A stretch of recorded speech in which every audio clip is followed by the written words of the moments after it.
Saturday I was sitting in a bar watching football games with Trevor and checked in on Foursquare. I guess y'all know what Foursquare is. Yeah, this isn't listed. How come this isn't listed? Yeah, I should have done that. That's a great idea. Get it added. No. And so we're sitting there and I check in on Foursquare and like 10 minutes later he gets a notification saying like, oh, you finally checked in here. Yeah, I did. So we're sitting there joking around and I made this stupid comment about, oh my gosh, how funny would it be if people that were like dating each other were like, oh, I checked into so-and-so's bed last night. Or like, it's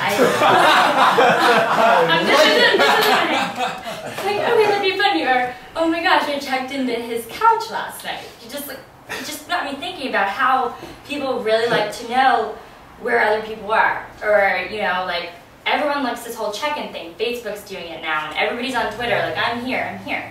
So, just coming out of school, and I'm taking some classes now, I'm in these classes with like 300 people in them, and I'm not really there to meet friends. I don't really care about networking, but so I could check into a class, and this could kind of be my way of connecting with other people in the class to get notes, to get information, to upload notes, to get, you know, people's thoughts on the class. And so kind of like a Foursquare, but maybe like for college or for graduate school, a way to check into a classroom where you don't have to say network on Facebook or try to find everyone, or say you're not really like social and you don't want to talk to someone. You can check into your class, your schedule's posted online, or you know, you have the opportunity to post a schedule, and then you can post notes, you can share notes, you can get information about your professors, and without kind of going out and Facebook stalking that person you think is in your class.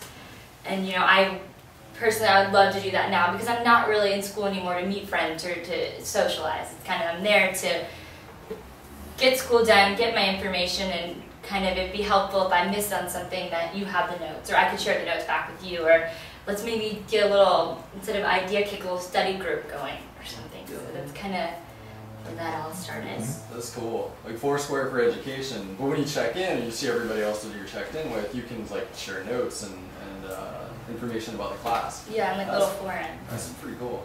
Yeah.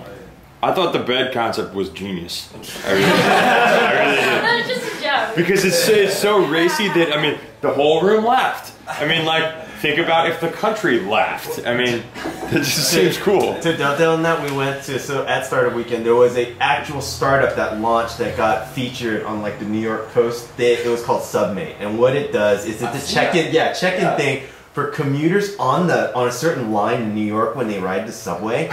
And it's kind of like an online dating thing for commuters on the train in New York, in a metropolitan area, and it's called Subway, and it got like funded, which is ridiculous, but it had that racy thing to it where people did it, and people met, and they got these stars, like, oh, they got engaged, whatever. It's like, it's crazy enough to work, because it's like everybody's like, oh my god, I can't believe anyone would actually do that, but it's so enticing. I gotta try it. Yeah, exactly. I mean, I don't think I'd ever go so far to be like, oh, I'm checking in at so-and-so's bed, but checking into a classroom to get notes and to share, you know, what I learned is, I think, a great thing, because everyone is so about checking in nowadays, and you know, this is one of those things that you could incorporate checking into an educational website. You could put it on Facebook. So say somebody isn't on this check-in whatever, you could see it on Facebook and then join, or send it to Twitter, or I think there's so much to do with that. If you wanted to test this idea, the easiest way I think to test it would be actually to do a mashup. Find someone, a developer that knows how to use an API, and use Foursquare API. Because what you do is build it right off Foursquare. Yeah, you build it on Foursquare, except instead of Foursquare, it could be like for education, and you know, or Facebook even, because I think Facebook's got the larger penetration. But exactly. Yeah. Well, it's almost like the check-in, but for non-locations, right? It's more for like either stuff within a location, or for like other inanimate objects or knowledge, or well, like other stuff. Like ideas, right? Notions instead of like what is this? This is 3055, right? Instead of checking in at 3055, check in an idea kick. Yeah. Yeah. Which I should have done. I forgot. I actually just checked into ideakick on meetup.com. Actually. Okay. You beat me to. I should be the mayor of this. I would say Facebook definitely, because it's by school too. You know, people sign up by school. So. Do they still do that? I think it's open to anyone, but you can definitely yeah. have a network to what school you're in, and there's not anything about classes on Facebook, so there's nothing about that. So you could create additional sub-networks about specific classes people are in, so that could be a really cool way. Or even a meetup, you know, of students, and then you can organize office hours or study sessions and stuff, so that's cool. I know there is that company at Big Red Notes or whatever at Cornell. Yeah. So what they do is they hire people that are already in class. This is like a part-time job where they just sit in their class and they just basically write notes to like a specific formula that they get trained to do. Yeah, and then they sell these. It's basically a red piece of paper with the notes printed on it, so that when you Xerox copy it, all you get is a black page. So yeah, they did that at Alabama too, and it was like everybody was buying them, $20 for 4 pages of notes. It's a genius business model. But if you have a check-in system and everybody's checking the same class, you can go back and forth, and instead of going and paying some little company $20, you can share them. So you have the notes from this class I didn't go to, I was at this one, let's exchange them. Well, so prior to Facebook starting, like, I'm sorry? I said the demographic is perfect. College kids love that shit. And even like grad students. I mean, if you're in a night class, you can't make it one night. There's no reason why you... So there's an interesting story here. So prior to Facebook starting, one of the things that's like, I guess Mark and like Dustin and a couple of the other guys that started it were in this one art history class or something like that. And they hadn't been like all semester or something, standard, like just had totally slacked off on it. And they had the final coming up. And so what they did is they come up with like, well, no one of us knows much of, well, they didn't know any of the information, but like even the rest of the kids, like none of them really knew all of it.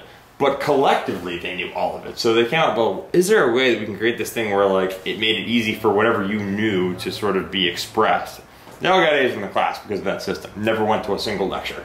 So, I mean, like, you know, that kind of collective intelligence idea, I think is, I mean, A, it's worked before, and B, I mean, what college kid wouldn't want to do that? Yeah.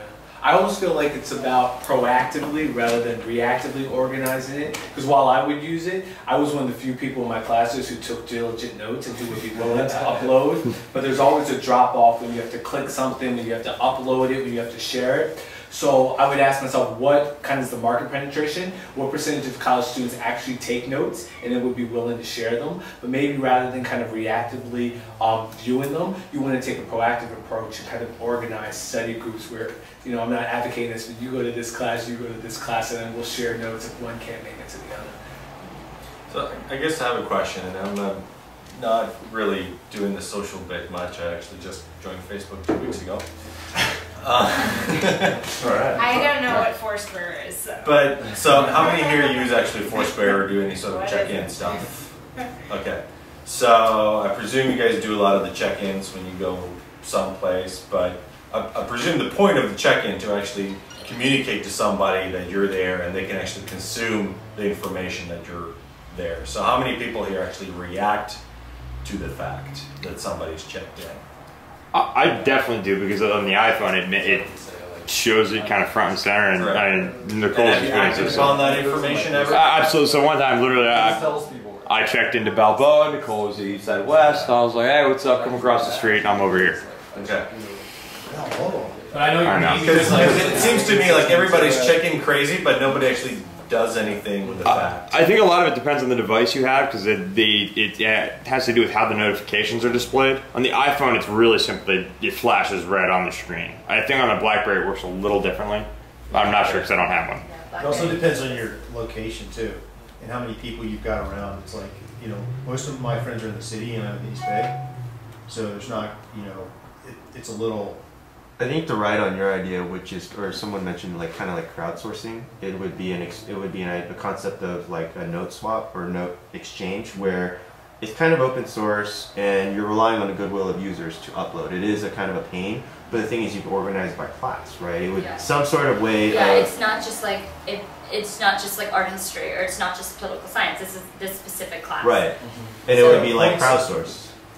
Well, it would be kind of crowdsourced where you contribute and you upload to certain classes, and then as a result, then it's kind of like BitTorrent. You know, some people upload, some people download. And as long as you keep that ratio healthy, maybe that's another thing, is you have to keep your ratio healthy. That you have to be in this kind of loose community again, where you come in, the more you upload, the more kind of benefit you have, and then when you do need it, say for a final, you kind of draw from that. was gonna say, what if you could even monetize how much you put up? So like, let's say you're the Pay for person it, that yeah. goes to class all the time and you took all those notes and you can actually sort of profit off the fact that you took all those notes. Yeah, Like, if you could make it cheaper than whatever the guy down the street on red paper is selling it for, everyone's gonna buy your notes instead.